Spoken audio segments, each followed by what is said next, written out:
Coach Chloe. How are you guys doing? Good. Good. Thank you. Never rub them.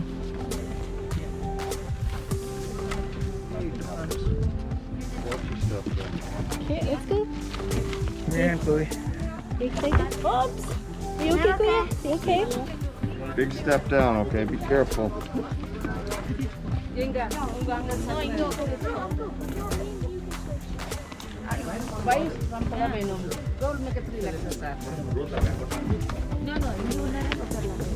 let's go inside.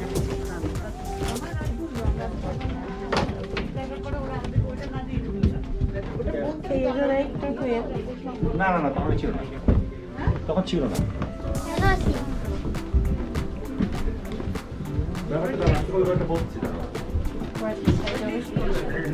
Yeah.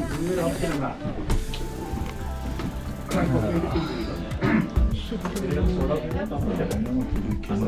was wondering why you should just sit back there. It's no moving. You gotta wait for the guy. Huh? You gotta wait for the guy. Yeah, the captain. Yeah. Captain. Where's the captain? Where's the captain? Kevin. What? Hi guys. Today we're in a boat. Going on a tour. In a tour. We're going in the tour. It's so pretty. We're walking.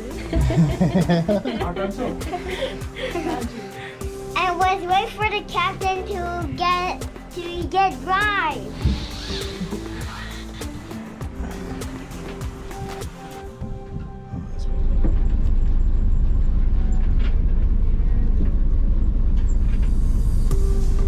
Here we go.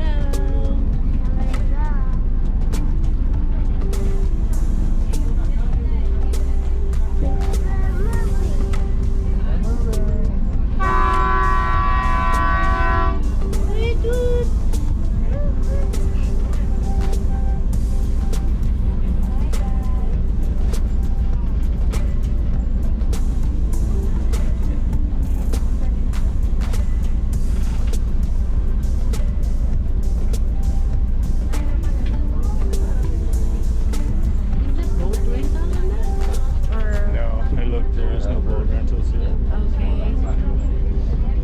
Just wakeboard or paddle boards, just kayaks, stuff like that. Those are all personal boats. Look at the water. Wow. Yeah. That's kind of water. Good morning, everyone. Good morning. How is everyone doing today? All good. All right, excellent. Beautiful morning here in the park. Many folks have been around over the weekend, but the last 2 days weren't so nice. Pretty cold for a summer. Definitely very windy out on the water. But we're treated this morning with an outstanding day. Hardly any wind at all.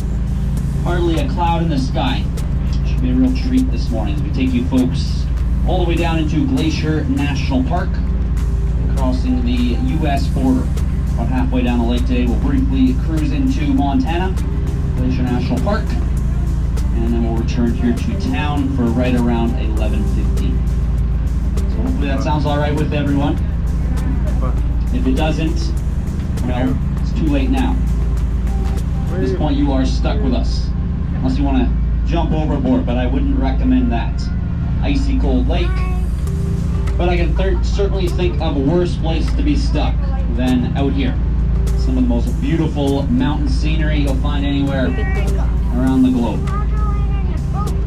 So here we go. Take a look off our right-hand side now as we round the sandbar, and you get a good look of where we're headed. Due south. What a day. Welcome on board the Roddy Paul. The vessel will be cruising with you this morning, and I am required by law to give you a very brief safety talk while you're aboard our vessel. Roddy Paul here is licensed to carry 48 adult passengers, and therefore we have 50 adult life jackets. The life jackets located just beneath the window sills here inside the main cabin, while the children or the infant life jackets are right up at the front.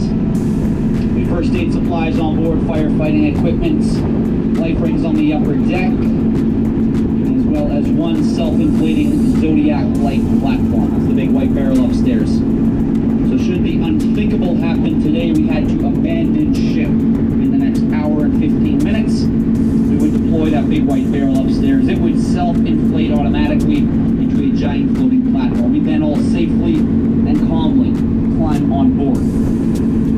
From there, I'd hand out a few paddles, and we would just continue on with the tour. Make sure you get your money's worth. All joking aside, should there be any emergency situation today, please follow my instructions, and your crew will take very good care of you. The crew of 2 on board this morning, both trained in first aid, firefighting training, as well as man overboard procedures. Captain up at the helm this morning, we have Captain Chris. He'll be doing the piloting. My name is Mike. I'm also a captain certified through the Coast Guard, but I'll be acting as your tour guide this morning, pointing out various things to hopefully enhance your boat ride with us. I'm a born and raised local here from the Waterton town sites. I'm also a professional interpretive guide with the Guiding Association, and I've been guiding here in the National Park for essentially the last 15 years, here on the tour boats and on the hiking trails. So I certainly would like to give you a local's perspective and a local's appreciation for this beautiful national park. That said, though, I do not have a set, formalized commentary, sort of script I repeat. Other than that safety talk I'm required to give. The rest is up to you. If you have questions, I encourage them. Shout them out, raise a hand if you like. We can certainly elaborate on your interests. We can personalize this tour based on what you folks would like to hear. I also will say I will not talk for the entire trip. I will set the mic down from time to time and give you some time to yourself with your friends and your family and enjoy this beautiful morning out on the water. By now you've probably noticed how close we are to the shoreline. Captain Chris will do a very good job today keeping us in close to shore. This is a very deep lake. Average depth 220 feet, 80 meters. The deep spot is sounded at 487 feet, or 148 meters, right down to the bottom. Makes this the deepest natural lake in the Canadian Rockies. Now, if you were to drain all the water around us, the shape of this lake would resemble your bathtub at home. It's a very distinctive U shape to it. It's deep along the sides, rounds out around the middle like the letter U.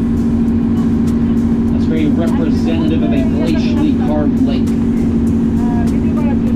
As the geologists tell us, this area experienced 4 separate periods of glaciation. The last one occurred roughly 10,000 years ago. And it's at that time that only the tallest mountain peaks around us would have been exposed above those great glaciers. We also have wolves, coyotes. Some of the birds we see out here, we see the bald eagle quite consistently. We have a nesting pair at the south end. They're quite easy to spot. The distinctive white head, white tail feathers. They have that majestic 6-foot wingspan, wingtip to wingtip. On a nice calm morning like this, they're usually just perched in the tops of the trees right around water's edge, scanning the shallows, waiting for fish to linger in. That eagle will then dip its talons in, grab that fish right from the surface. Sometimes we'll see osprey, trumpeter swan, sandhill crane, numerous other types of waterfowl, common loon, common merganser, western grebe, just to name a few. A total of 250 different types of bird species found here in the national park. If you see something today, please let us know, shout it out, get our attention. Captain Chris can always pull the boat down. He can do a nice pivot. We'll get both sides of the boat if we want to photo walk if you desire.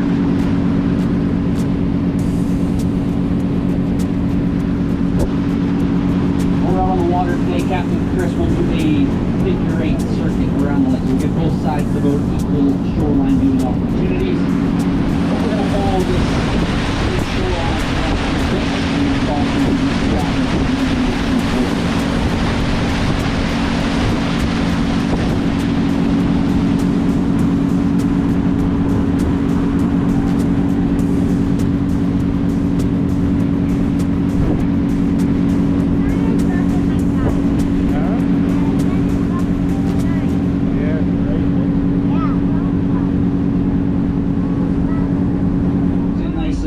close to this cliffy area.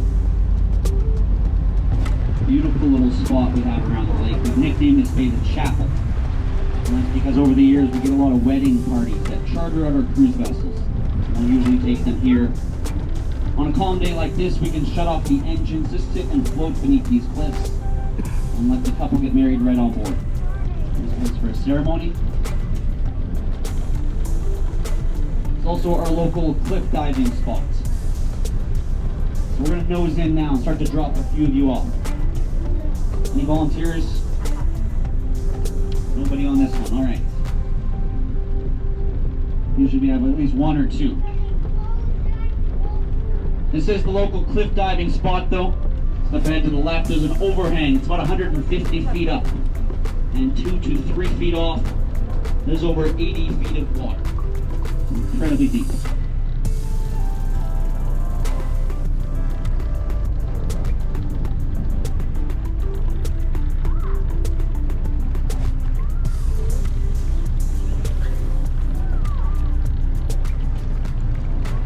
Coming to view just off our left-hand side now, there's a very distinctive fold in the rock. It's a capital A-shaped fold, followed by a V-shaped fold right at waterline. And it's what you call a chevron fold, chevron. Essentially that shows that rock can bend, buckle, and fold without breaking, with no external heat source. The rock's been purely bent and folded due to time and pressure. That's very representative of the way this mountain range was formed long ago. The geologists tell us roughly 200 million years ago, a massive collision occurred here. The Pacific Oceanic Plate collided with the North American Continental Plate. And that is when an upthrust occurred and the mountain building process began. And that fold back there is a miniature example of the mountain building process, or the orogeny.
This time I'd like to draw your attention to the left-hand side of the vessel. You can notice a rather unnatural cut line or swath. It extends all the way up Mount Ball as well. So that, my friends, is the international border between Canada and the United States of America.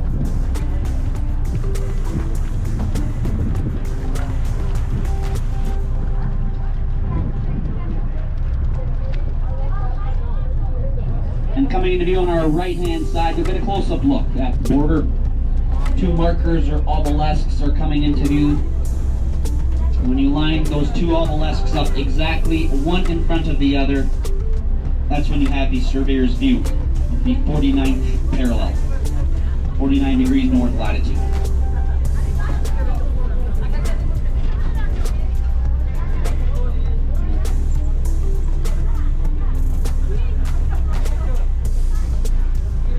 Looks like Captain Chris is going to do a little pivot here, so we'll get both sides a different look at each side of the border.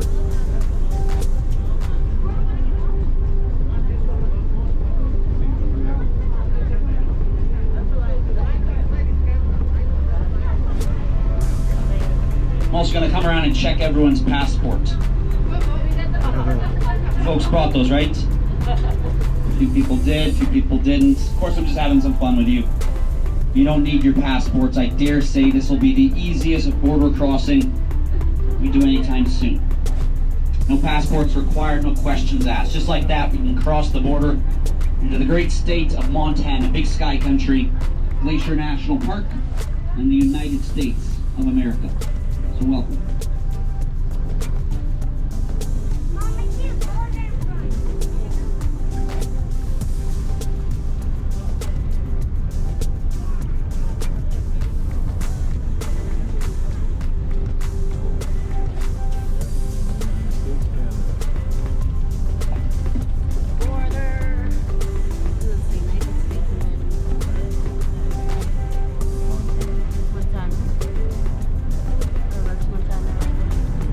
And the reason we can cross this border so easily is all thanks to this place being the world's first international peace park. It was formed back in 1932. That's when Rotarians from both Montana and Alberta began to lobby their respective federal governments. They lobbied them with the slogan, "Nature sees no boundaries, so why should we?" When a bear approaches that border, after all, it doesn't say, "I'm a Canadian bear."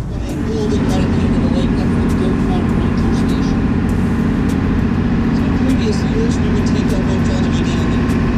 Normally it was a 2-hour tour. Take it out there, and drive every night for 30 minutes. Explore the ranger station with our passports. If you wanted to stay longer out, do some day hiking or do some overnight backcountry camping, you then have to clear U.S. Customs. This is a Class B port of entry in the United States. And unfortunately, due to COVID-19 this year, we're not permitted or authorized to take our boats down to their boats.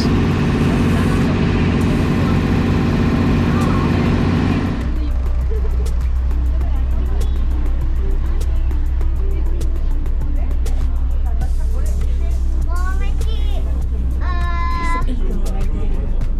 yeah, I see animals. Yeah, eagle. So cool, so good. So real nice bald eagle sighting there. Yeah.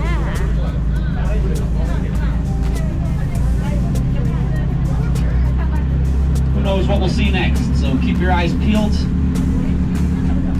and hopefully we see something else along the journey.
of these trees are all on that angle, leaning towards the north.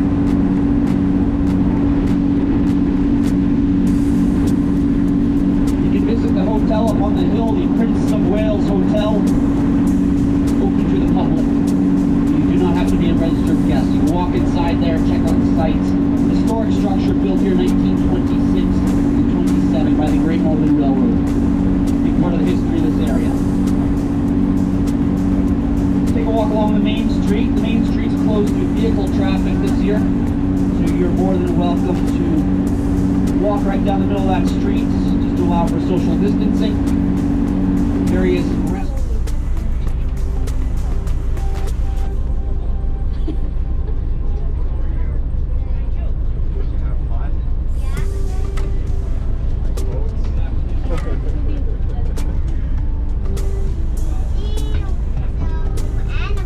Yeah, we saw a nice bald eagle, right? Yeah.